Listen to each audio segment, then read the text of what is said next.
Hello students, ਅੱਜ ਅਸੀਂ ਕਾਫੀ ਦਿਨਾਂ ਬਾਅਦ ਮਿਲ ਰਹੇ ਹਾਂ। ਸੌਰੀ ਫॉर ਦਾ ਡਿਲੇ,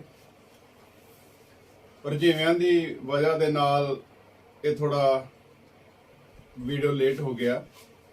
ਕੋਸ਼ਿਸ਼ ਕਰਾਂਗਾ ਕਿ ਆਉਣ ਵਾਲੇ ਦਿਨਾਂ ਦੇ ਵਿੱਚ ਤੁਹਾਨੂੰ ਵੀਡੀਓਜ਼ ਮੇਰੇ ਕੰਟੀਨਿਊਸਲੀ ਮਿਲਦੇ ਰਹਿਣ ਤੇ ਤੁਸੀਂ ਆਪਣੀ ਨੌਲੇਜ ਨੂੰ ਇਨਕਰੀਜ਼ ਕਰਦੇ ਰਹੋ। ਅੱਜ ਜਿਹੜਾ ਅਸੀਂ ਟੈਂਸ ਕਰਨ ਜਾ ਰਹੇ ਹਾਂ ਉਹਦਾ ਨਾਮ ਹੈਗਾ ਪਾਸਟ ਕੰਟੀਨਿਊਸ ਤੇ ਜਿਹੜਾ ਪਾਸਟ ਪਰਫੈਕਟ। ਤੇ ਜਿਹੜਾ ਇਹ ਟੈਂਸ ਹੈਗਾ ਬੜਾ ਬਿਊਟੀਫੁਲ ਟੈਂਸ ਹੈ ਤੇ ਇਹਦੇ ਵਿੱਚ ਦੋ ਟੈਂਸ ਦੀ ਜਾਣਕਾਰੀ ਮਿਲਦੀ ਹੈ। ਇੱਕ ਤਾਂ ਪਰਫੈਕਟ ਦੀ, ਇੱਕ ਤੁਸੀਂ ਦੇਖੋਗੇ ਜਦੋਂ ਵੀਡੀਓ ਦੇ ਦੌਰਾਨ ਕਿ ਉਹ ਦੂਸਰਾ ਕਿਹੜਾ ਟੈਂਸ ਹੈ। ਉਮੀਦ ਹੈ ਮੈਨੂੰ ਤੁਹਾਨੂੰ ਇਹ ਵੀ ਪਸੰਦ ਆਏਗਾ। ਤੇ ਇਸ ਤੋਂ ਪਹਿਲਾਂ ਕਿ ਅਸੀਂ ਵੀਡੀਓ ਸ਼ੁਰੂ ਕਰੀਏ, ਤੁਸੀਂ ਇਸ ਵੀਡੀਓ ਨੂੰ ਵੱਧ ਤੋਂ ਵੱਧ ਲਾਈਕ ਕਰਨਾ, ਸ਼ੇਅਰ ਕਰਨਾ ਤੇ ਵੱਧ ਤੋਂ ਵੱਧ ਕਮੈਂਟ ਕਰਨਾ। ਲਓ, ਪਾਸਟ ਪਰਫੈਕਟ ਟੈਂਸ, ਇਹਦਾ ਜਿਹੜਾ ਰੂਲ ਹੈਗਾ, ਸਭ ਤੋਂ ਪਹਿਲਾਂ ਆਇਡੈਂਟੀਫਿਕੇਸ਼ਨ ਜਿਹੜੀ ਹੈਗੀ ਆ IDENTIFICATION।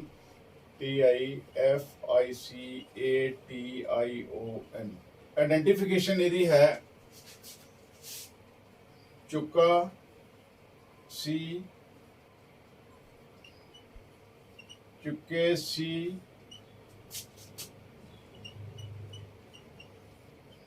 ਚੁੱਕੀਆਂ ਸਨ ਆਦਿ। ਇਸ ਟੈਂਸ ਦੇ ਅੰਤ ਵਿੱਚ ਜਦੋਂ ਪੰਜਾਬੀ ਦਾ ਸੈਂਟੈਂਸ ਅਸੀਂ ਸੋਚਦੇ ਹਾਂ ਤਾਂ ਉਹਨਾਂ ਦੇ ਐਂਡ ਦੇ ਵਿੱਚ, ਪੰਜਾਬੀ ਦੇ ਵਾਕਾਂ ਦੇ ਅੰਤ ਵਿੱਚ ਇਹ ਚੀਜ਼ ਆਉਂਦੀ ਹੈ।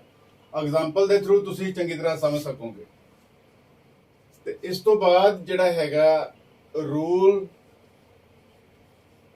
ਬਹੁਤ ਹੀ ਸਿੰਪਲ ਹੈ ਇਹਦਾ। ਸਭ ਤੋਂ ਪਹਿਲਾਂ ਸਬਜੈਕਟ ਲਾਵਾਂਗੇ ਹਮੇਸ਼ਾ ਦੀ ਤਰ੍ਹਾਂ, ਕਿਉਂਕਿ ਇੰਗਲਿਸ਼ ਦੇ ਵਿੱਚ ਸਭ ਤੋਂ ਪਹਿਲਾਂ ਸਬਜੈਕਟ ਹੀ ਲੱਗਦਾ ਹੈ। ਸਬਜੈਕਟ ਤੋਂ ਬਾਅਦ ਅਸੀਂ ਹੈਡ ਯੂਜ਼ ਕਰਾਂਗੇ। ਹੈਡ ਜਿਹੜਾ ਇਹਦੀ ਟੈਂਸ ਦੀ ਹੈਲਪਿੰਗ ਵਰਬ ਹੈਗੀ ਆ, ਇਹ ਤੁਸੀਂ ਯਾਦ ਰੱਖਣਾ। ਹੈਡ ਤੋਂ ਬਾਅਦ ਅਸੀਂ ਵਰਬ ਦੀ ਥਰਡ ਫਾਰਮ ਲਾਵਾਂਗੇ।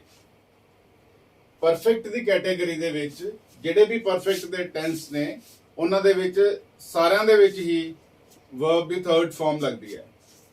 ਵਰਬ ਦੀ ਥਰਡ ਫਾਰਮ ਲਾਉਣ ਤੋਂ ਬਾਅਦ ਇਸ ਤੋਂ ਨੈਕਸਟ ਅਸੀਂ ਅਦਰ ਵਰਡਸ ਅਦਰ ਵਰਡਸ ਦਾ ਯੂਜ਼ ਕਰਾਂਗੇ। ਲਓ, ਐਗਜ਼ਾਮਪਲ ਇਹਦੀ ਅਸੀਂ ਲਵਾਂਗੇ ਕਿ ਅਫਰਮੇਟਿਵ ਸੈਂਟੈਂਸਿਸ ਦੇ ਵਿੱਚ ਅਫਰਮੇਟਿਵ ਸੈਂਟੈਂਸਿਸ ਸਭ ਤੋਂ ਸਿੰਪਲ ਉਹ ਜਾ ਚੁੱਕਿਆ ਸੀ। ਜਿਸ ਤਰ੍ਹਾਂ ਪ੍ਰੈਜ਼ੈਂਟ ਪਰਫੈਕਟ ਦੇ ਵਿੱਚ ਅਸੀਂ ਕਹਿੰਦੇ ਸੀ ਉਹ ਜਾ ਚੁੱਕਿਆ ਹੈ, ਇਹਦੇ ਚ ਕਿਉਂਕਿ ਪਾਸਟ ਹੈਗਾ ਉਹਦਾ, ਅਸੀਂ ਕਵਾਂਗੇ ਉਹ ਜਾ ਚੁੱਕਿਆ ਸੀ। He had gone. Verb the third form, go and gone. बच्चे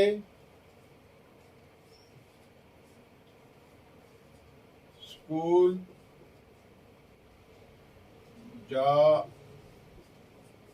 चुके सी। ਹੁਣ ਜਿਹੜਾ ਹੈਗਾ ਸਿੰਗੂਲਰ ਪਲੂਰਲ ਦਾ ਇਹਦੇ ਵਿੱਚ ਟੈਂਸ ਦੇ ਵਿੱਚ ਕੋਈ ਰੌਲਾ ਨਹੀਂ ਹੈ, ਕੋਈ ਚੱਕਰ ਨਹੀਂ ਹੈ, ਕਿਉਂਕਿ ਹੈਡ ਹੀ ਹੈਲਪਿੰਗ ਵਰਬ ਹੈਗੀ ਇਹਦੇ ਚ। ਸਿੰਗੂਲਰ ਪਲੂਰਲ ਦੇ ਨਾਲ ਇਹ ਜਿਹੜਾ ਹੈਗਾ ਹੀ ਹੈਡ ਗੋਨ, ਇਹ ਸਿੰਗੂਲਰ ਦੇ ਨਾਲ ਬਣਾਇਆ ਸੀ ਮੈਂ, ਤੇ ਹੁਣ ਮੈਂ ਪਲੂਰਲ ਦੇ ਨਾਲ ਬਣਾਉਂਗਾ ਤੇ ਪਲੂਰਲ ਦੇ ਨਾਲ ਵੀ ਜਿਹੜਾ ਹੈਗਾ ਹੈਡ ਹੀ ਯੂਜ਼ ਹੋਏਗਾ ਸਿੰਗੂਲਰ ਦੀ ਤਰ੍ਹਾਂ, ਕਿਉਂਕਿ ਇਸ ਟੈਂਸ ਦੇ ਵਿੱਚ ਹੋਰ ਕੋਈ ਵੀ ਹੈਲਪਿੰਗ ਵਰਬ ਨਹੀਂ ਹੈ। ਬੱਚੇ ਸਕੂਲ ਜਾ ਚੁੱਕੇ ਸਨ, children had gone to school। ठीक है जी। then next example ਜਿਹੜੀ ਹੈਗੀ ਆ ਉਹਦੀ ਨੈਗੇਟਿਵ ਸੈਂਟੈਂਸ ਜਿਹੜੇ ਹੈਗੇ ਆ ਉਹਦੀ ਲਵਾਂਗੇ ਅਸੀਂ negative sentence SENT sentence. Negative sentences ਦੇ ਵਿੱਚ ਸਭ ਤੋਂ ਪਹਿਲਾਂ subject plus had not plus verb the third form plus other words या object।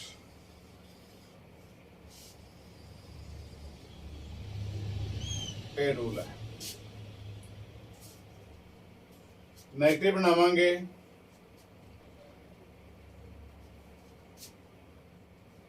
असी हस नहीं चुके सी। नहीं नेगेटिव सेंटेंस एक नंबर असी हस नहीं चुके सी। We had not laughed verb the third form। ओहो घर पहुंच चुका सी। नंबर 2 एग्जांपल नेगेटिव दी ओ घर नहीं पहुंच चुका सी। ये प्लूरल दे नाल सी तुसीं देखोगे ये सिंगुलर दे नाल हैगा लेकिन हेल्पिंग वर्ब हैड नॉट ही आएगी। वो घर नहीं पहुंच चुका सी। He had not reached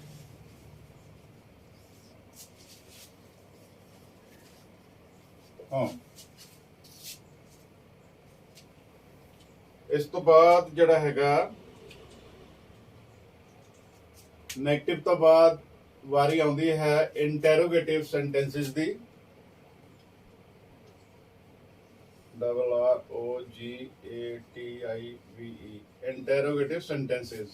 interrogative sentences दे विच जड़ा हैगा हैड नू असी पहला रखांगे। हैड तो मतलब है हेल्पिंग वर्ब। हेल्पिंग वर्ब मतलब हैड प्लस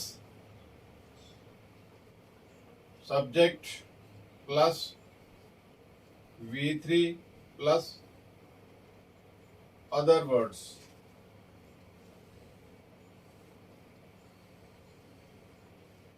ये जिहड़ी स्ट्रक्चर होएगा इंटेरोगेटिव सेंटेंस का।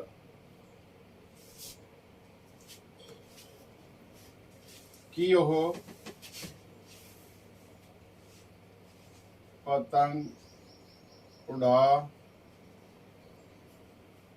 चुके सन। Sign of interrogation. Sign of interrogative बहुत जरूरी है।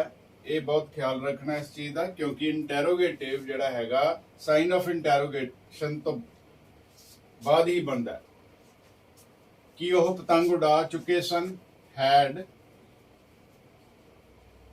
दे flown kite. Sign of interrogative.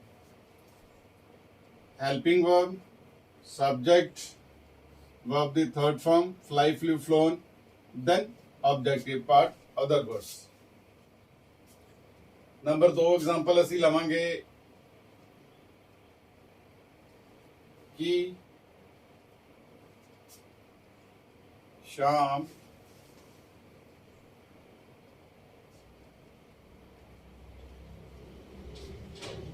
आपदा काम कर चुका सी।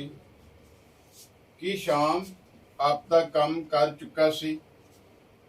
Had Shyam finished his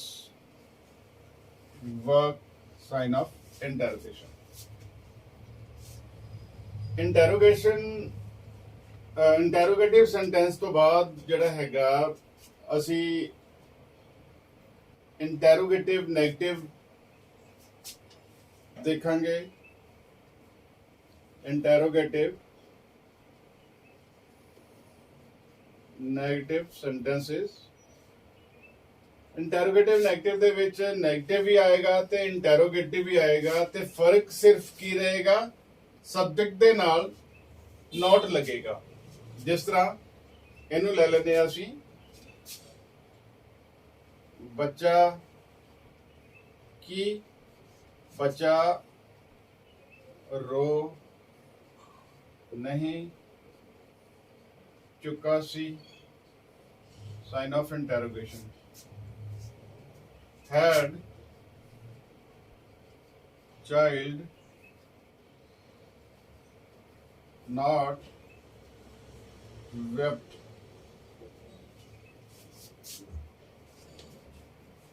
number 2 ते एग्जाम्पल हैगी कि अध्यापक पढ़ा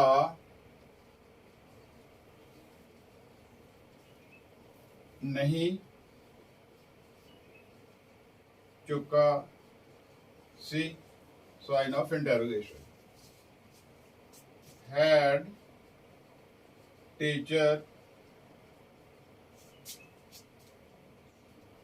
नॉट TEACHER,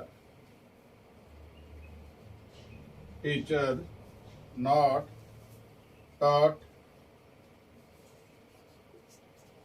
कि अध्यापक पढ़ा नहीं चुका सी। Had teacher not taught, sign of interrogation. Teach taught taught.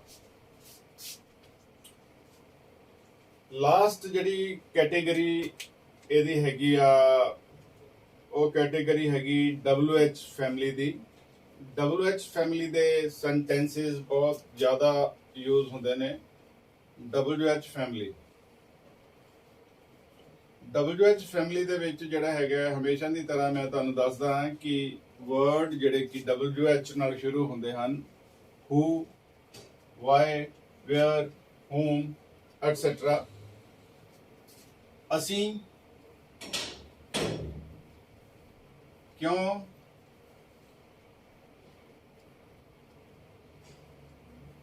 पढ़ चुके सी, असी क्यों पढ़ चुके सी। क्यों, वाई, सब तो पहला WH फैमिली का वर्ड आएगा। उस तो बाद जड़ा helping verb, why had we, subject आएगा, वाई हैड वी रेड। असी क्यों पढ़ चुके सी, why had we read. Why we had read नहीं आऊगा, आमतौर पर ज़्यादा गलती ऐसे इत्थे ही होंदी है। वाई तो बाद असी सब्जेक्ट लाने की कोशिश करते हैं, लेकिन वो पैटर्न गलत है, ग्रामर वो गलत हैगी है। नैक्सट एक एग्जाम्पल होर ले लेते हैं असी, ये नंबर 1, नंबर 2।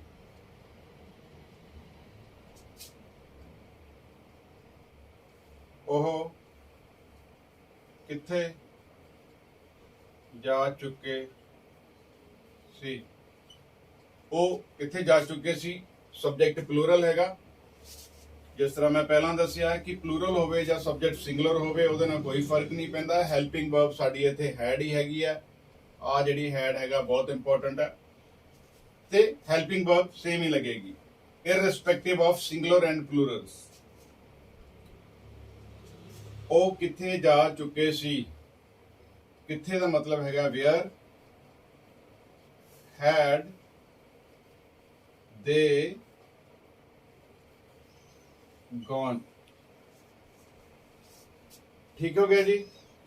हुण जिहड़ा हैगा इहदा सब तो इंपॉर्टेंट जिहड़ा हैगा पॉइंट जिहड़ा इस टेंस का हैगा वो ये हैगा कि जदों दो काम हो रहे आ, जिवें स्टेशन ते पहुंचण तो पहला गड्डी जा चुकी सी, डॉक्टर दे पहुंचण तो पहला मरीज मर चुका सी, मेरे ਆਉਣ ਤੋਂ ਪਹਿਲਾਂ ਮੇਰੀ ਵਾਈਫ ਜਾਂ ਬੱਚੇ ਘਰੋਂ ਜਾ ਚੁੱਕੇ ਸੀ। ਇਸ ਤਰ੍ਹਾਂ ਦੇ ਜਿਹੜੇ ਸੈਂਟੈਂਸ ਹੁੰਦੇ ਨੇ ਉਹ ਇਸੇ ਟੈਂਸ ਦੇ ਵਿੱਚ ਆਉਂਦੇ ਨੇ।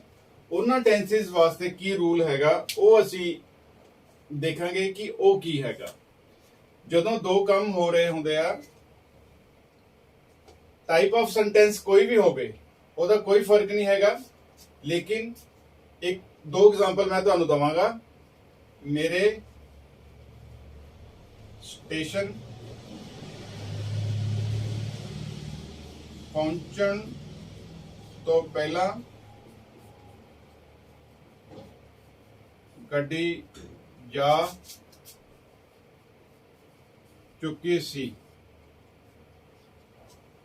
ਇੱਥੇ ਦੇਖੋ ਹੁਣ ਤੁਸੀਂ ਦੋ ਕੰਮ ਹੋ ਰਹੇ ਨੇ, ਲੇਕਿਨ ਪਹਿਚਾਨ ਜਿਹੜੀ ਹੈਗੀ ਆ ਪਾਸਟ ਪਰਫੈਕਟ ਦੀ ਚੁੱਕਾ ਸੀ, ਚੁੱਕੇ ਸੀ, ਜਿਹੜੀ ਅਸੀਂ ਆ ਆਇਡੈਂਟੀਫਿਕੇਸ਼ਨ ਲਿਖੀ ਹੈ।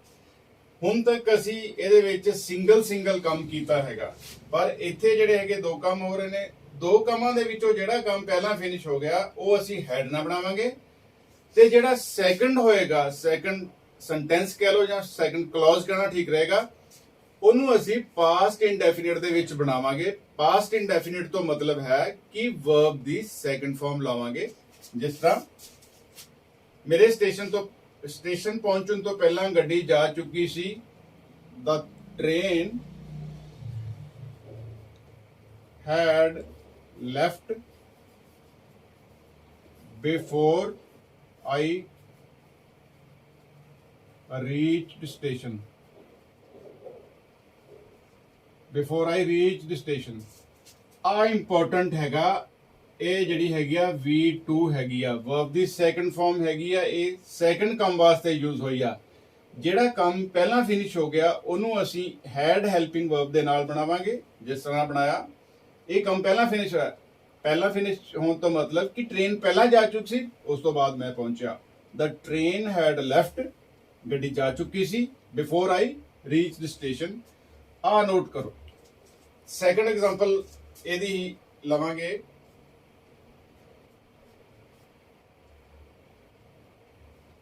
ਡਾਕਟਰ